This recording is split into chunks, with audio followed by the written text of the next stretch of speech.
Hi viewers, welcome to our channel. ప్రస్తుతం మనతో పాటు సీనియర్ జర్నలిస్ట్ దామో బాలాసార్ వారితో మాట్లాడదాం. నమస్కారం సార్. సార్, ఆల్రెడీ కొన్ని ఎగ్జిట్ పోల్స్ లీక్ అయ్యాయి, వచ్చేసాయని చెప్తున్నారు కదా సార్. మరి ఎగ్జిట్ పోల్స్ ఎవరికి ఫేవర్లో ఉన్నాయి? ఈ ఎగ్జిట్ పోల్స్ని బేస్ చేసుకొని బెట్టింగ్స్ భారీ స్థాయిలో మార్పులు జరుగుతున్నాయని కూడా అంటున్నారు సార్. మరి వాటి గురించి ఏం చెప్తారు సార్? మన దగ్గరికి అయితే 2 ఎగ్జిట్ పోల్స్ వచ్చాయి. ఎందుకంటే ఇవి అప్సేల్ కాదు కాబట్టి లీక్ అయ్యి వచ్చినాయని చెప్పుకోవచ్చు. ఈ రెండిట్లో ఒకటి నేషనల్ది, ఒకటేమో ఆంధ్రప్రదేశ్ది. నేషనల్ది చూసుకున్నప్పుడు యాక్సిస్ మై ఇండియా అనేది వచ్చింది. ఇది నేషనల్ లెవెల్లో ఎన్డీఏ కూటమికి 243 నుంచి 254 వస్తాయని చెప్తుంది. అంటే మ్యాజిక్ ఫిగర్ 272 మ్యాజిక్ ఫిగరు ఎన్డీఏకి రాదని ఈ సర్వే చెప్తుంది.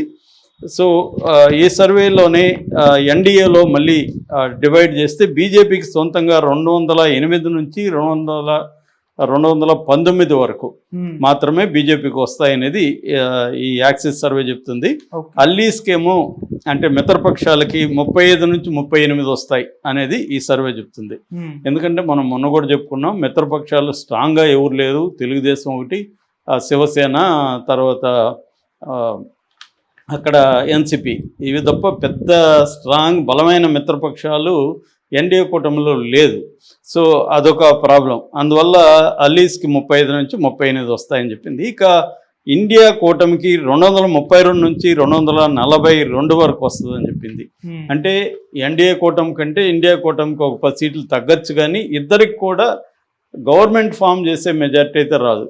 అంటే ఇలాగానే వస్తే ఇటు ఇండియా కూటమి నుంచి ఎన్డీఏ కూటమన్నా లాక్కోవాలి, ఎన్డీఏ కూటమి నుంచి ఇండియా కూటమన్నా లాక్కోవాలి. 5 సీట్లు వచ్చినా కూడా కేసీఆర్కి కూడా ఎంతో కొంత డిమాండ్ పెరుగుతుంది. ఎందుకంటే ఇంత టైట్ వచ్చినప్పుడు 5-10 సీట్లకు కూడా విపరీతమైన డిమాండ్ వచ్చే అవకాశం అయితే ఉంది వీళ్ళు చెప్పిన దాని ప్రకారం. ఎందుకంటే వీళ్ళు చెప్పింది నిజానికి చాలామంది విశ్లేషకులు, యోగేంద్ర యాదవ్ లాంటి వాళ్ళ విశ్లేషణకు దగ్గరగా ఉంది. వాళ్ళు కూడా ఎప్పటి నుంచో ఎన్డీఏకి సొంత మెజార్టీ రాదని చెప్తున్నారు. మన పరకాల ప్రభాకర్ కూడా అనేక ఛానల్స్లో ఇదే చెప్తున్నాడు. రాబోయే ప్రభుత్వం ఇండియా కూటమి ప్రభుత్వమే అని కూడా ఆయన చెప్తున్నాడు. దానికి అనుగుణంగా ఉంది. సో ఇండియా కూటమికి కూడా మెజార్టీ రాదు. బట్ ఇండియా కూటమిలో మళ్ళీ కాంగ్రెస్కి తీసుకుంటే 115 నుంచి 123 వరకు రావచ్చు. అట్లాగానే వస్తే కాంగ్రెస్ ఇండియా కూటమిని కొంతవరకు కంట్రోల్ చేయగలిగిన పరిస్థితులకి కాంగ్రెస్ వచ్చే అవకాశం ఉంది.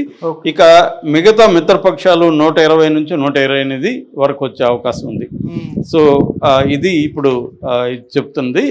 దీంట్లో అదర్స్ 40 నుంచి 55 వరకు ఇతరులకి వస్తాయి. ఇది కీలకం అవుతుంది అన్నమాట. ఈ 2 కూటమిలో ఈ అదర్స్ అని అంటే జగన్ లాంటి వాళ్ళు, ఇక్కడ కేసీఆర్ లాంటి వాళ్ళు, ఎంఐఎం ఇలాంటి వాళ్ళంతా కలిపి అదర్స్ అంటున్నారు. సో ఈ అదర్స్ అనేది very important, key role play చేసే అవకాశం ఉందన్నమాట. ఇక పర్సంటేజ్ విషయానికి వస్తే ఎన్డీఏ కూటమికి 44% ఓట్ల షేర్ వస్తుంది, ఇండియా కూటమికి 43% ఓట్ల షేర్ వస్తుంది అనేది ఈ సర్వే చెప్తుంది. సో ఇది బేసిక్గా మనకి.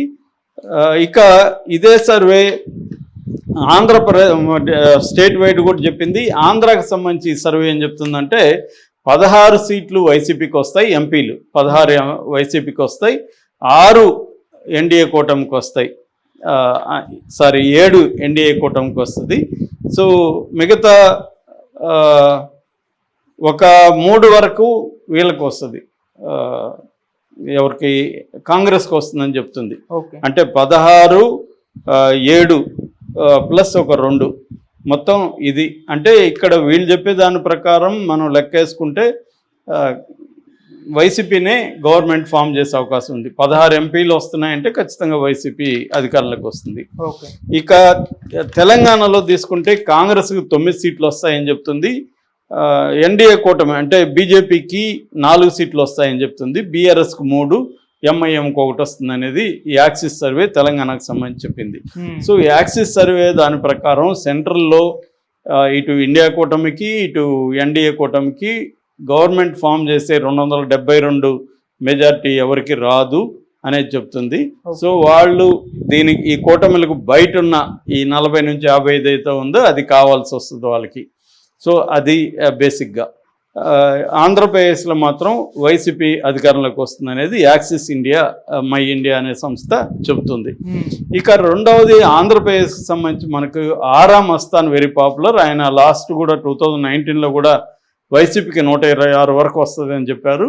దానికి కంటే ఎక్కువ వచ్చాయి. నిజానికి వైసీపీకి 151 వస్తుందని ఏ సర్వే కూడా చెప్పలేదు. అన్నీ కూడా 120, 130 వరకు ఆగిపోయినాయి. దాన్ని దాటి అది వైసీపీ వచ్చింది. ఈసారి ఆరా మస్తాన్ సర్వే కూడా లీక్ అయింది. ఆరా మస్తాన్ ప్రకారం వైసీపీకి 105 నుంచి 120 సీట్లు వస్తాయి అనేది ఆరా మస్తాన్ చెప్తున్నాడు. మిగతా 70 నుంచి మిగతా 60 నుంచి 75 వరకు వీళ్ళకి వస్తాయని ఆయన చెప్తున్నాడు. ఏదేమైనా ఆరా మస్తాన్ కూడా వైసీపీ గవర్నమెంట్ ఫామ్ చేస్తుంది అనేది మనకు క్లియర్గా చెప్తున్నాడు. ఈ 2 సర్వేలు కూడా ఆంధ్రప్రదేశ్కి సంబంధించి వైసీపీ వస్తాయని చెప్తున్నాయి. బట్ ఇదే సర్వస్వం కాదు, ఇంకా 1 by 1 లీక్ అవుతూ ఉన్నాయి.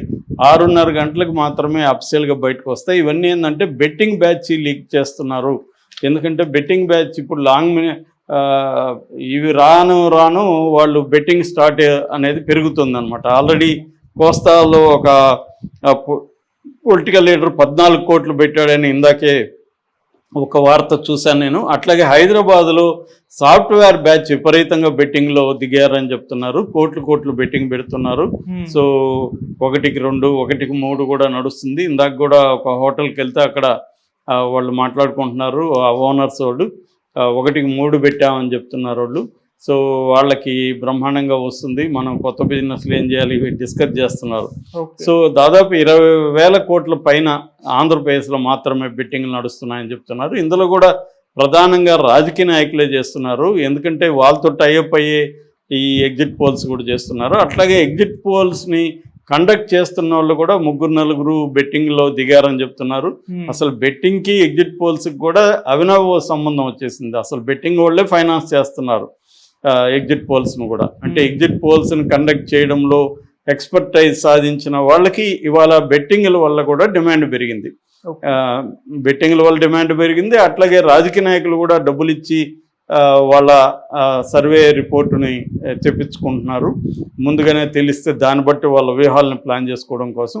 మనం మాట్లాడుకున్నాం ఆల్రెడీ 2-3 రోజుల నుంచి తెలుగుదేశం మీడియాలో ఒక వెర్షన్ వినిపిస్తుంది. అదేంటంటే వైసీపీ వాళ్ళు ఈ ఎగ్జిట్ పోల్స్ని కొనేసుకుంటున్నారు. ఎందుకంటే కనీసం ఎగ్జిట్ పోల్స్లైనా గెలుస్తున్న తృప్తి ఉండని మాకని వాళ్ళు కొనేసుకుంటున్నారు అనేది వాళ్ళు రాస్తున్నారు. అట్లాగే నేను ఆల్రెడీ చెప్పాను, మన ఆంధ్రజ్యోతి ఎండి రాధాకృష్ణ కూడా ఎగ్జిట్ పోల్స్ని నమ్మలేము, గతంలో కూడా అవి తప్పులు చెప్పాయి. అయితే ఎగ్జిట్ పోల్స్ని కూడా కొంతమంది కొంటున్నట్టు తెలిసింది. దీనికి ప్రధాన కారణం ఏంటంటే తమ ఏజెంట్లు కావచ్చు, తమ కేడర్ కావచ్చు, నీరుగారిపోకుండా కౌంటింగ్ అప్పుడు ఫైటింగ్ స్పిరిట్స్తో పనిచేయాలంటే తామే గెలుస్తున్నట్టు వాళ్ళు నమ్మాలి. ఆ నమ్మించడం కోసం ఎగ్జిట్ పోల్స్ తమ వైపు ఉండేట్టుగా చూసుకుంటున్నారు. రెండో కారణం ఏంటంటే అధికార యంత్రాంగం అంతా కూడా గెలవబోయే పార్టీ వైపే ఉంటారు. ఎట్లాగూ ఈ పార్టీ గెలుస్తుంది కాబట్టి ఆ పార్టీకి అనుగుణంగా పనిచేద్దామని అనుకుంటారు. కాబట్టి ఈ 2 వర్గాల్ని మ్యానిపులేట్ చేయాలంటే ముందు ఎగ్జిట్ పోల్స్ని మ్యానిపులేట్ చేసి ఎగ్జిట్ పోల్స్ మనకు అనుకూలంగా ఉంటే బాగుంటుందని అనుకుంటున్నారు అన్నట్టుగా ఆయన రాశాడు. అంటే అర్థమేమి, క్లియర్గా తెలుగుదేశం వాళ్ళకి ఆల్రెడీ ఎగ్జిట్ పోల్స్ అందాయి, ఇటు వైసీపీ వాళ్ళకి కూడా అందాయి. సో తెలుగుదేశం వాళ్ళు వైసీపీ వాళ్ళ మీద ఆరోపిస్తున్నారు వాళ్ళు ఎగ్జిట్ పోల్స్ని మ్యానిపులేట్ చేస్తున్నారని. అంటే అర్థం ఏమంటే ఎగ్జిట్ పోల్స్ మెజారిటీ కూడా వైసీపీ మళ్ళీ అధికారంలోకి వస్తుందని చెప్పే పరిస్థితి మనకు కనపడుతుంది. కాకపోతే నేను అనుకోవడం ఎగ్జిట్ పోల్స్ అన్నీ కూడా అలాగే ఉండవు. ఖచ్చితంగా తెలుగుదేశం వాళ్ళు కూడా కొన్ని ఎగ్జిట్ పోల్స్ని వీళ్ళు మ్యానిపులేట్ చేసి ఉంటారు. వైసీపీ కూడా కొన్ని చేసి ఉంటుంది. వైసీపీ తెలుగుదేశం మ్యానిపులేట్ చేయని ఎగ్జిట్ పోల్స్ కూడా నేషనల్ లెవెల్ ఎగ్జిట్ పోల్స్ కొన్ని వచ్చే అవకాశం ఉంది. సో అవన్నీ వస్తే మనం పర్ఫెక్ట్గా 6:30 తర్వాత పర్ఫెక్ట్గా అనాలిసిస్ చేయొచ్చు. ఏదేమైనా ఈ 2 ఎగ్జిట్ పోల్స్ అయితే వైసీపీ అధికారంలోకి వస్తుందని చెప్తున్నాయి. Okay sir, thank you so much. Thank you.